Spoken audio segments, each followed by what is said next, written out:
कशी अमृताची दार होता सोन्याचा संसार राजराणीचा दरबार कशी काळाची चावल आली बाग सुखाची करपून गेली कसं विपरीत झालं सार होता सोन्याचा संसार राजराणीचा दरबार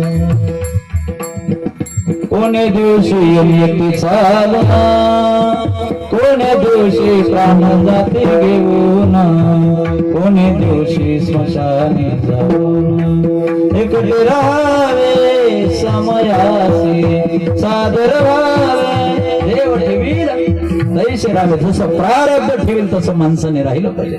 एक सांगू तुम्हाला दादा, रोग हा आवडीचा विषय नसला तरी माणसाला भोगावा लागतो. ज्ञानेश्वर महाराज म्हणतात रोग काय रोगिया आवडे दारिद्र्य दरिद्र्या परे भोगणे जेणे बढिया दृष्टी जेणे. ज्ञानेश्वर महाराज म्हणतात रोग आवडीचा विषय नसला तरी माणसाला भोगावा लागतो.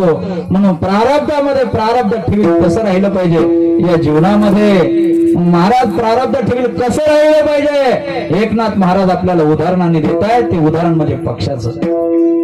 पक्षी अंगणी